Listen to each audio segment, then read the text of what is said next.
Salut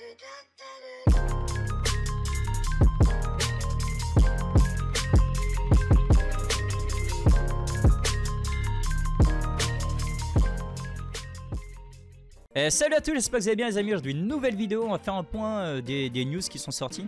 Vous allez voir, il y a des trucs vraiment intéressants, il y a des trucs qui sont sortis aujourd'hui. Franchement je m'y attendais pas, franchement je l'ai pas vu arriver celle-là, vous allez voir. Mais c'est vraiment intéressant, il y a des trucs qui sont vraiment bien, vous allez voir. Hop, on passe en dessous. Donc au Japon là ils viennent de sortir ça, enfin ils vont sortir ça en avril, vous avez vu, le 29 avril. Une petite box et tout en format un peu familial on va dire, avec plusieurs decks dedans et tout. C'est pour pouvoir surtout introduire les cartes One Piece aux nouveaux joueurs et tout. Vous allez voir, ils ont dit, comment dire, une version un peu familiale quoi. Donc dans cette petite box vous allez avoir plusieurs decks. Et vous allez voir, il y a des trucs qui sont vraiment intéressants. Je vais passer comme ça, donc voilà les leaders déjà. Il y aura 3 decks différents, donc un deck rouge, un deck vert et un deck violet. Avec les leaders Luffy, leader Kid et leader Shanks. Et il y a déjà un truc qui doit vous taper à l'œil, mais on en revient juste après dessus, si vous n'avez pas encore capté les gars. Donc il monte un petit peu les sleeves, ce sera sûrement les sleeves qu'il y a dedans.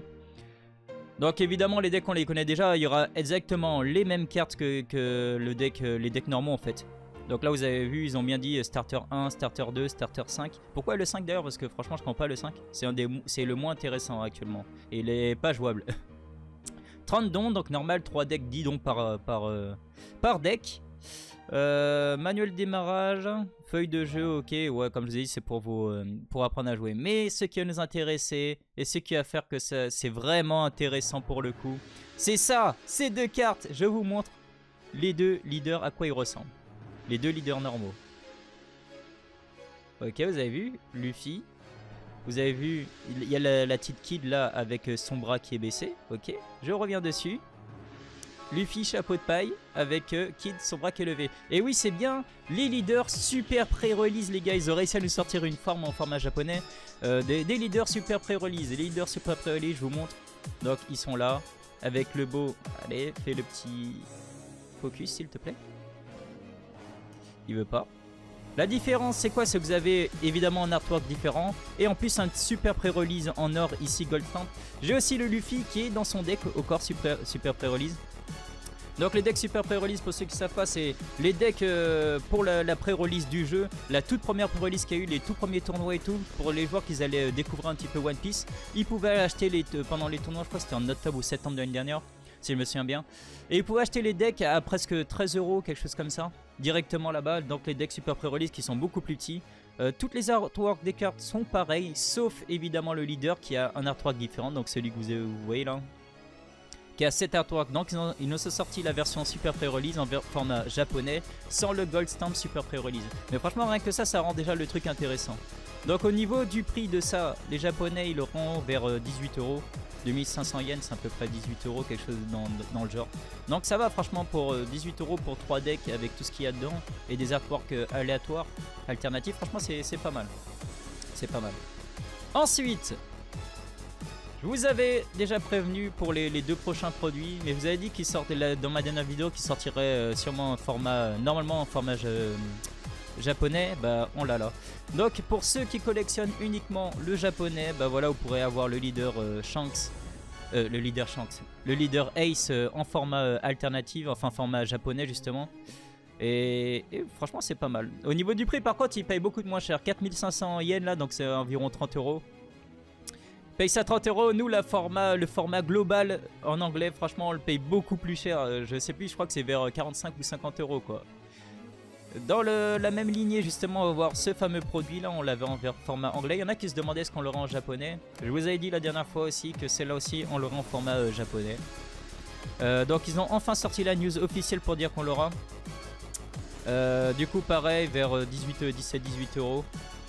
Donc ça c'est bien pour ceux qui collectionnent justement les cartes format japonais uniquement. Il y en a qui ne collectionnent pas en global. Ceux qui font uniquement la collection, il y en a qui restent sur le japonais, en plus c'est moins cher. Donc là vous aurez l'occasion de pouvoir les récupérer justement ces items en format japonais les gars. Donc ça c'est vraiment pas mal aussi. Autre chose, les produits un peu dérivés et tout qui vont sortir. Il y en a qui le savent déjà et tout. Mais il y a une nouvelle surprise qui est sortie. Donc on savait là que pour le l'OP04 ils avaient prévu de sortir des petits coffrets justement. Des petits GIF box justement avec des boosters dedans. Donc le premier design, pour ceux qui ne le savent pas, celui-là, il sera, en gros dans cette petite box, il y aura 2 boosters et un don. Donc un don sur deux types différents. Au prix de 10 € environ, ouais. Allez, on va dire c'est un peu moins cher, ça doit être du 9 €. On verra quand ça sortira. Du coup, franchement au niveau du prix, ça vaut le coup. Parce que vous avez un don, évidemment le don sera un don exclusif à la Givebox, plus 2 boosters. Donc si vous prenez au niveau du prix, on est sur du 4,50 €, 5 € quoi, max. Donc franchement au niveau du prix, on est vraiment pas mal pour cet item. Ensuite on va voir une Givebox un peu plus gros justement. Dedans, pour 30 €, le prix conseillé sera du 30 €. Là je les ai vus, en général ils sont vers 32, 33 € actuellement. Il y en a qui sont déjà en vente, n'hésitez pas, si vous voulez, sur le Discord on a Baron Collection qui en vend, et n'hésitez pas à aller le voir et tout. Il a déjà des précommandes dessus quoi. Donc on aura 5 boosters, donc on peut compter, allez, si on part sur du 5 €, on part sur à peu près 25 €, plus la case, la box quoi, le Givebox, et une promo carte sur 4 types. Là ils ont été vraiment très forts sur ça les gars. Pourquoi 4 types? Parce que du coup on n'en aura qu'une seule promo sur 4 types de promos différentes. Donc si vous voulez récupérer les cartes, il faut en ouvrir pas mal. Donc franchement sur ça je vous conseille d'en récupérer un, ouvrir pour le fun. Et les autres vaudrait mieux les acheter. Je pense pas qu'ils seront chers parce qu'il y en aura, tout le monde les aura du coup. Vu que tout le monde va acheter ces Givebox, vaut mieux acheter au prix unitaire les cartes là. Ils ont été très forts sur ça. Et pareil, la plus grosse surprise, ils nous ont sorti une box, Givebox en mode fruit du démon. Donc ça je trouve ça vraiment classe. L'idée elle est vraiment bien les gars. En vrai c'est classe. Si vous êtes fan de One Piece, franchement je trouve l'idée vraiment pas mal. Ce sera un fruit démon, vous l'ouvrirez en deux et vous aurez les boosters dedans. Ils ont fait un peu comme Pokémon. Pokémon ils ont fait pareil avec les Pokéball, Hyper Ball, Super Ball, avec des boosters dedans et tout. Donc dedans, pour un prix de 25 €, alors attention c'est le prix conseillé, mais évidemment les boutiques ils peuvent vendre plus cher et tout. Malheureusement chez nous en France ils font souvent ça, notamment Micromania qui a monté ses prix. Ils vendaient à 4 € au début, maintenant c'est monté à 6 € les boosters. Je crois qu'ils abusent sur ça, donc on verra combien ils vont le vendre réellement à sa sortie. Dedans on aura 3 boosters, un don sur 2 types, donc pareil pour là comme je vous ai dit le deuxième don il faudra l'acheter à part.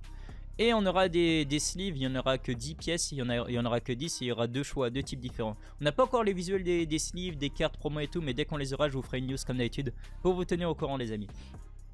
Alors il y a un truc qu'on peut remarquer dessus tout de suite. Donc 3 packs ça fait environ 15 € on va dire. Allez on va partir sur du 15 €. Vous avez certes l'addon en plus, mais le prix franchement de 25 € c'est cher. En soi si vous collectionnez juste pour les ouvertures de cartes et tout, c'est pas très rentable de prendre le fruit de démon. Ce sera plus rentable si vous voulez vraiment prendre pour la collection. Alors le prix se justifie comment? Parce que évidemment le fruit du démon il a une forme, il a une taille, il est sûrement en plastique, donc évidemment ça a un coût de faire ça, de sortir ce produit en lui-même. Donc c'est vraiment un item vraiment pour la collection en soi. Si vous pouvez essayer de récupérer et de le garder scellé. Parce que en soi, si c'est juste pour ouvrir des boosters, ça vaut vraiment pas le coup. Vaut mieux franchement acheter le premier produit ici pour 9 € là où il y a 2 boosters. Ce sera déjà beaucoup plus rentable si vous voulez juste ouvrir. Alors là où il serait très fort, c'est que j'attends de voir. Donc là, ils nous sortent le fruit de Luffy, évidemment. C'est de voir est-ce qu'ils vont sortir d'autres fruits du démon ou pas, genre le fruit de Ace et tout. Alors là franchement pour la collection ce serait incroyable les gars. Ça c'est un item, ce serait vraiment cool à le garder dans sa collection. Et je sais pas, se l'ouvrir dans genre 5 ans, je trouverais ça vraiment cool. Vraiment cool. Et là, donc voilà, on va passer sur ça et on va passer sur la prochaine news et la dernière news les gars.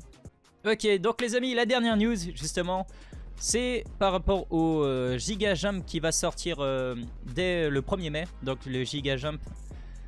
Dedans, ce qui va avoir d'intéressant, c'est qu'il y aura 6 cartes de waifu les gars. Donc 6 waifus de la série qui sont mis à l'honneur. Là on a justement les 3 premiers visuels. Les 3 premiers sera justement Black Maria, Perona et Nami. Donc ça sera les visuels des cartes. Évidemment il y aura évidemment le cadre, le coup, les trucs comme ça. Mais on a déjà les visuels des cartes. Donc franchement les visuels ils sont déjà vraiment très beaux. Par contre, franchement sur les 6, en gros ils ont voulu mettre à l'honneur 6 personnages féminins de la série. 6 gros personnages et je trouve que pourquoi ils ont mis Black Maria? Franchement je comprends pas qu'ils aient mis Black Maria sur les 6. On verra s'ils vont nous sortir d'autres cartes de ce type, mais je trouve ça bizarre. Sur 6 il y avait des choix, d'autres choix, je sais pas qu'ils auraient pu faire. Déjà j'espère qu'il y aura Robin, c'est sûr. J'espère qu'il y aura Boa, ils ont intérêt à mettre Boa, sinon c'est la guerre les gars, je vous dis tout de suite. Mais justement, allez, On pourrait s'imaginer que les 3 autres ce serait par exemple, allez, Boa, allez on va dire qui, Robin, on pourrait mettre qui? Franchement je trouve qu'il y a tellement de choix que, waouh, c'est... J'aurais pas mis Black Maria mais... Et allez, par exemple Shirahoshi, on peut mettre du Shirahoshi, on peut mettre qui? Franchement je trouve qu'il y avait d'autres choix. Vous me direz ce que vous en pensez, mais je trouve qu'il y avait d'autres choix. En tout cas voilà. Bon. En tout cas, un truc qui est bien, c'est que les artworks en eux-mêmes, ils sont classe. Franchement, je trouve que les artworks, ils sont classe. Donc là, ah oui, d'ailleurs, merci au... Ça, c'est le One Piece Card Game italien qui a mis ces liens-là. Il y en a un français et tout, mais par contre, ils ont pas mis les cartes directement, les artworks. Mais il y a bien eu la news si vous voulez suivre. Franchement, la Nami, je trouve ça classe. Franchement, j'aime bien comment elle est dessinée ici. Black Maria, la carte, elle est classe, mais j'aurais pas mis elle. C'est pas elle qui me hype le plus niveau waifu, quoi. Et la petite Perona, je trouve vraiment sa carte, elle est classe. Sa carte, elle est vraiment classe. En tout cas, voilà, on a fait un petit peu le tour des news. Dites-moi ce que vous en pensez et tout sur les produits et tout. Et quel waifu vous aimeriez voir justement sur les 3 prochains. Franchement, j'aimerais bien une petite Shirahoshi, une petite Robin, une petite Boa. Franchement, il y avait d'autres choix, franchement. Il y avait d'autres choix, mais bon. Le choix il est fait, voilà. Donc merci d'avoir regardé la vidéo, nous se retrouve une prochaine fois pour une prochaine news les gars. Allez, à bientôt, tchuss.